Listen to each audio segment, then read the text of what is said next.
আসসালামু আলাইকুম। রসমালাই মিষ্টি পছন্দ করে না এমন মানুষ নেই।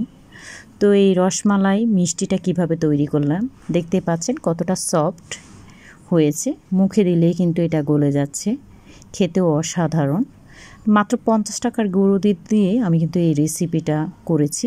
তো এখানে আমি 1 কাপ দুধ নিয়েছি, ফুল ক্রিম যে দুধটা ওটা নিলাম, নিয়ে আমি ওখানে একটা ডিম ফেটে রেখে বেকিং পাউডার দিয়েছি, হাফ টিস্পুনেরও কম। আপনারা বেকিং পাউডারটা বুঝে শুনে দিবেন, কারণ বেশি দিলে এটা কিন্তু মিষ্টিটা ফেটে যেতে পারে। তো এই পর্যায়ে আমি আস্তে আস্তে করে আমার ডোর মধ্যে সেই ফেটানো ডিমটাকে দিয়ে দিচ্ছি। এর মধ্যে আমার ছোট্ট মেয়েটার হাত দেখতে পাচ্ছেন, ও খুব এক্সাইটেড। বিশেষ করে ওর জন্য এই মিষ্টিটা আমি তৈরি করছি, কারণ তার এটা খুব পছন্দ। তো এই মিষ্টিটা আসলে খেতে খুব ভালো এবং মজাদার। আর রসমালাইয়ের মিষ্টিটা আসলে রসমালাই পছন্দ করে না এরকম মানুষ পাওয়া দুষ্কর। তো যাই হোক, এটা কিন্তু আপনারা মিক্স করে আপনারা 30 মিনিটের জন্য রেস্ট রেখে দেবেন। আমি ইনস্ট্যান্ট তৈরি করে নিচ্ছি, কারণ আমার মেয়ের জন্য, ছোট্ট মেয়েটার জন্য, সেটা খুব পছন্দ করে, এই জন্য আমি আর রেস্টে রাখলাম না। কিন্তু অন্য সময় আমি এটাকে রেস্টে রেখে দিই। তো দেখতেই পাচ্ছেন আমি ঘি লাগিয়ে এর মধ্যে এগুলোকে আমি করে নিলাম। 1 চামচ ঘিও দিয়ে দিচ্ছি যাতে ফ্লেভারটা ভালো আসে। এর মধ্যে আমি লিকুইড দুধ বসিয়ে এখানে আমি হাফ টিস্পুনেরও কম এলাচ গুঁড়া দিয়েছি, ফ্লেভারটা যাতে ভালো আসে। আর এর মধ্যে 1 কাপ চিনি দিয়ে দিলাম, কারণ হচ্ছে চিনিটা আপনারা বাড়িয়ে কমিয়ে দিতে পারেন, অনেকের আবার চিনি খেতে চায় না। তো যাই হোক, এখন আমি দুধটাকে নেড়ে চেড়ে এটাকে আমি কুক করে নিচ্ছি। তো এই দুধটা যখন একদম ঘন হয়ে আসবে তখনই আমি এটার সাথে সেই মিষ্টিগুলো দিয়ে দিচ্ছি। তো দেখতে পাচ্ছেন দুধটা শুকিয়ে অনেকটা ঘন হয়ে আসছে। রসমালাইয়ের মিষ্টির যে বিশেষত্ব সেটা হচ্ছে দুধটা একদম ঘন হয়, খেতেও খুব মজাদার হয়।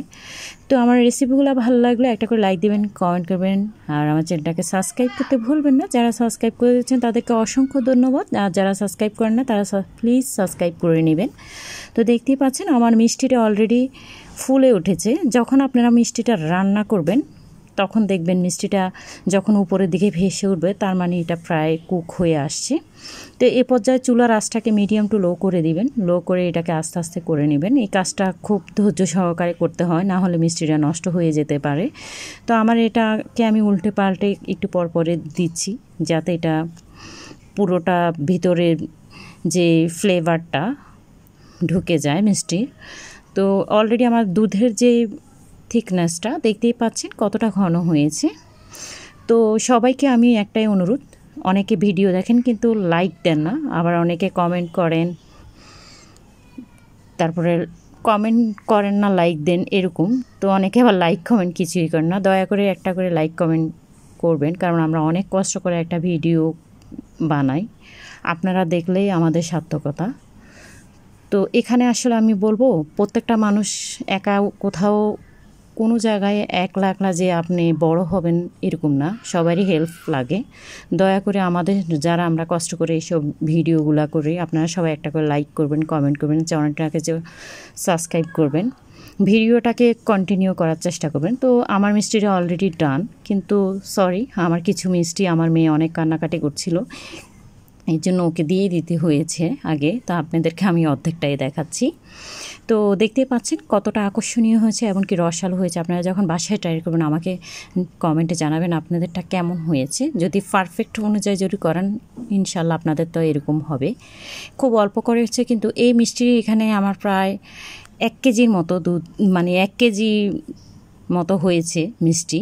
কিন্তু এটা আমরা যদি বাহিরে কিনতে যাই সর্বনিম্ন আমি 600 থেকে 700, তারও অনেক উপরে কিনতে হবে টাকা দিয়ে। তো এটা কিন্তু খুব অল্প খরচে অল্প কিছু গুঁড়ো দুধ দিয়ে আপনারা ঘরে ট্রাই করতে পারেন, কারণ খুব বেশি খরচ লাগে না। তো তারপরও আমি আপনাদেরকে আবারও একটা উঠিয়ে দেখাচ্ছি আমার মিষ্টিটার ভিতরের অংশটা কতটা রসালো হয়েছে, এবং কি এর খেলেই কিন্তু এটা মুখে দিলেই কিন্তু গলে যায়।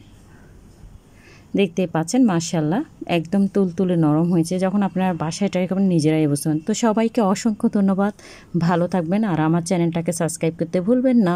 Thank you.